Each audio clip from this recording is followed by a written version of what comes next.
Saudara, kerja keras pemerintahan Presiden Prabowo dewasa ini makin mengagumkan. Baru-baru ini, kerjasama Indonesia dengan Iran, kini mereka membangun satelit, di mana satelit itu setingkat satelit Rusia, China, maupun Amerika Serikat. Karena itu, saudara, ikuti terus. Sangatlah penting untuk diketahui oleh publik.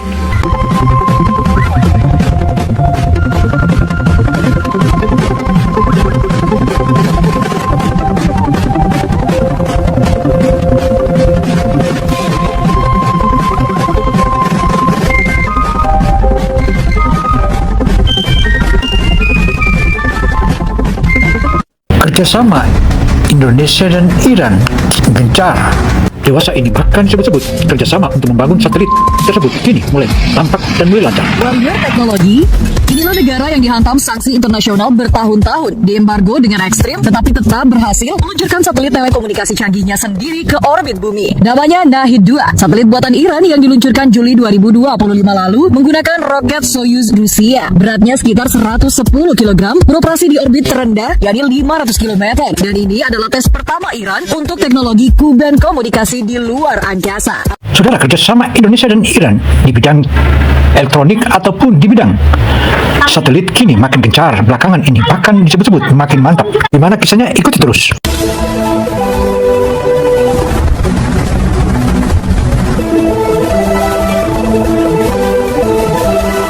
Kan saat ini sudah mulai membangun kapal selam yang berkekuatan setelah kekuatan kapal selam nuklir.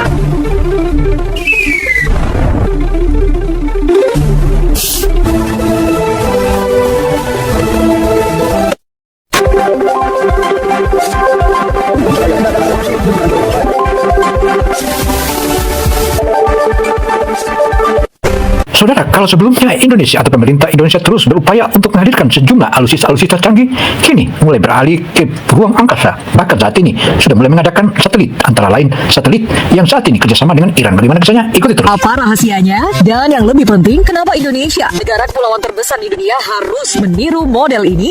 Yuk, kita cek. Latar belakang alasan pembuatan satelit Nahid. Kita mulai dari akarnya dulu. Iran bukan negara kaya minyak biasa. Sejak revolusi 1979, mereka menghadapi sanksi berat dari Barat, terutama Amerika Serikat. Akses ke teknologi luar angkasa dipersulit, impor komponen sulit, dan kerjasama internasional dibatasi. Tapi justru itulah yang jadi pendorong utama mereka mengembangkan program luar angkasa mandiri. Latar belakang Nahid series dimulai sekitar 2017. Nahid 1 adalah prototipe untuk tes kuben dan panel surya lipat. Nahid 2 adalah evolusinya yang lebih matang. Tujuan utamanya menguji teknologi komunikasi domestik di ruang angkasa, mengurangi ketergantungan pada satelit asing, dan membangun infrastruktur yang tahan sanksi. Saudara, sanksi dan embargo dari dunia internasional, terutama dari Eropa dan Amerika Serikat, Iran tetap saja berdiri kokoh, bahkan kini makin kuat. Hadirnya sejumlah kerjasama Iran dengan China sama Rusia kini mulai beralih ke Indonesia melalui BRICS. Inilah merupakan jembatan awal untuk memajukan Indonesia. Bayangkan Iran ingin komunikasi yang aman untuk wilayah luas mereka, termasuk daerah terpencil dan di saat krisis. Satelit ini juga bagian dari ambisi lebih besar, jadi membangun konstelasi satelit LEO atau Long Earth Orbit untuk telekomunikasi dan juga riset. Di tengah ketegangan geopolitik termasuk konflik regional, satelit jadi alat strategis untuk kedaulatan data dan komunikasi. Hasan Salari, kepala Iranian Space Agency, mengatakan ini adalah langkah maju untuk menguji subsistem seperti power management, attitude control, hingga komunikasi kuben. Hasilnya, meski sanksi ketat, Iran berhasil produksi dalam negeri tinggi. Ini bukti bahwa tekad, investasi riset, dan kolaborasi domestik bisa mengalahkan isolasi. Saudara, isolasi dunia internasional, terutama dari Eropa dan Amerika, Iran bukannya kesulitan, tetapi ia membangun kerjasama regional dan internasional dengan pihak Rusia dan China. Bahkan kini dengan Indonesia, kini makin kokoh dan makin kuat. Apalagi Indonesia sudah membangun juga satelit yang sama. Pertanyaannya buat kita, Indonesia dengan sumber daya alam melimpah dan posisi strategis, kenapa belum seagresif ini? Sumber daya alam dan material. Sekarang dari mana bahan-bahannya? Ini yang bikin kagum. Nahid 2 diklaim hampir sepenuhnya indigenous, meski beberapa komponen mungkin dari luar untuk efisiensi biaya. Material kunci seperti baterai lithium ion tahan ribuan siklus charge discharge dibuat di Iran sendiri. Propulsion system pakai hot gas thruster domestik dengan komposit full tank, high pressure valves, dan precision control. Ada juga polymer based coating dan space grade adhesives untuk isolasi thermal. Semuanya dikembangkan oleh institusi riset di Iran. Saudara, kerja keras Iran belakangan ini bahkan sudah mulai mendapatkan sejumlah teknologi. Bahkan teknologi itu kini terbilang melampaui teknologi yang ada di Eropa dan Amerika Serikat. Untuk itu, saudara, ikuti terus.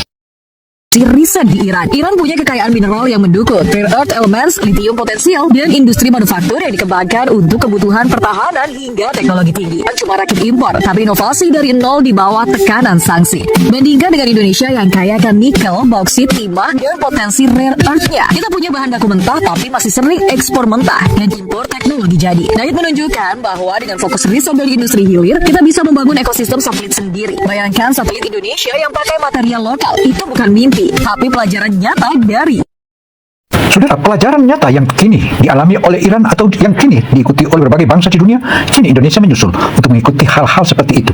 Dan itu merupakan satelit yang sepantasnya Indonesia miliki. Bagaimana kisahnya? Ikuti terus. Dari Iran. Insinyur dan orang-orang di balik pengembangan Nahid. Siapa sebenarnya otak di balik ini? Tim utamanya adalah dari Iranian Space Research Center yang didirikan pada tahun 2000 di bawah Kementerian Komunikasi dan Teknologi Informasi. Mereka kerjasama dengan ISA dan juga puluhan perusahaan knowledge based domestic. Tidak ada nama insinyur superstar yang dipublikasikan secara detail karena alasan keamanan. Tapi ini adalah hasil kerja tim ribuan ilmuwan, engineer, dan teknisi Iran yang dididik di universitas lokal dan pengalaman puluhan tahun. Saudara, pengalaman yang dilewati oleh Iran dalam beberapa puluh tahun ini tentu saja merupakan pengalaman berharga. Bahkan terakhir kali ditekan dengan secara militer. Tetapi Iran tetap saja maju dan kokoh. Dan ada banyak negara yang membantunya secara diam-diam karena mengingat hal nasib yang sama.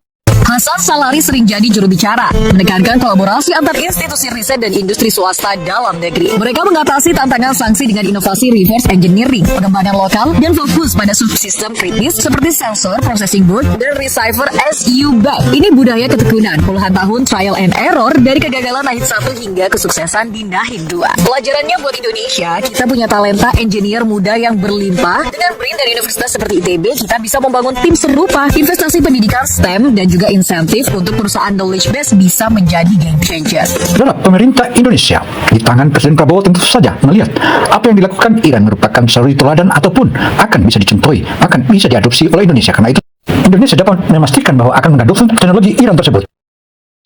Fungsi atau manfaat untuk militer, masyarakat, plus next project.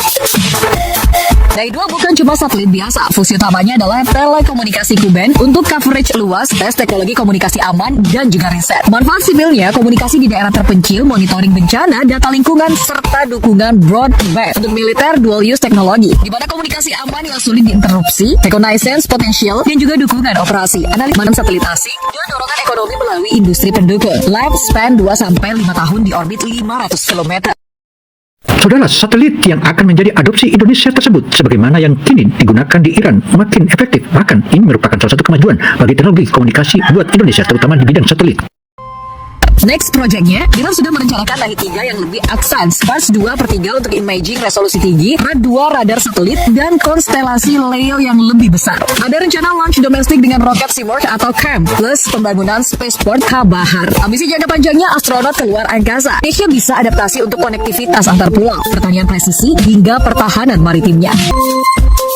Langkah Indonesia yang sudah dilakukan dengan Iran. Indonesia dan Iran punya hubungan diplomatik yang baik sejak lama, termasuk kerjasama ekonomi dan OIC. Meski belum ada proyek satelit spesifik Nahid yang terpublikasi besar, ada potensi lewat forum multilateral seperti APSCO atau kerjasama sains teknologi. Indonesia lewat BRIN sedang membangun konstelasi satelit sendiri, VHR, HR, SAR, LEO, dan juga GLEO. Saudara, kerjasama Indonesia dengan Iran di era Prabowo ini tentu saja makin kokoh dan makin kuat, terutama di bidang satelit. Kini hadir lagi satelit yang merupakan satelit canggih. Atas kerjasama Indonesia dan Iran. Kerjasama dengan Iran bisa di bidang riset bersama, pertukaran engineer, atau transfer knowledge teknologi tahan sanksi. Kedua negara punya semangat non-blok dan kemandirian teknologi. Langkah konkret yang bisa diambil tentu MOU riset luar angkasa Indonesia.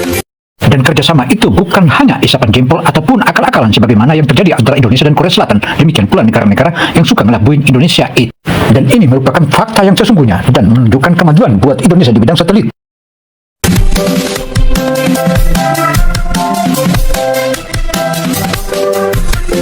respons US, Israel, dan dunia.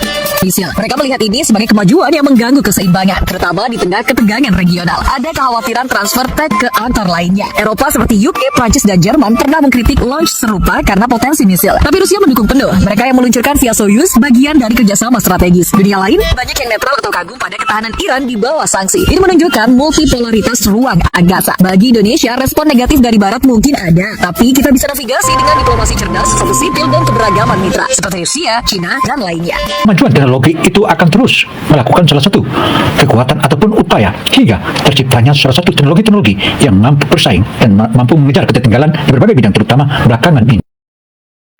So, Warrior Teknologi Nahi 2 bukan satelit. Ini adalah simbol ketahanan, inovasi, dan visi jangka panjang. Indonesia dengan potensi besarnya SDA dan SDM hingga posisi geostrategis punya semua bahan untuk meniru bahkan melampaui mereka. Mulai dari industri dan kerja sama strategis. So, apa pendapatmu? Haruskah Indonesia lebih agresif di luar angkasa? Demikianlah paparan opini Gino Television Indonesia. Semoga informasi yang kami sajikan ini memberikan manfaat bagi kita semua, karena informasi ini akan terus diupdate sebagaimana apa yang kita terus lakukan. Saya Dimas Samsudin Mirsad mengabarkan. Wassalamualaikum warahmatullahi wabarakatuh.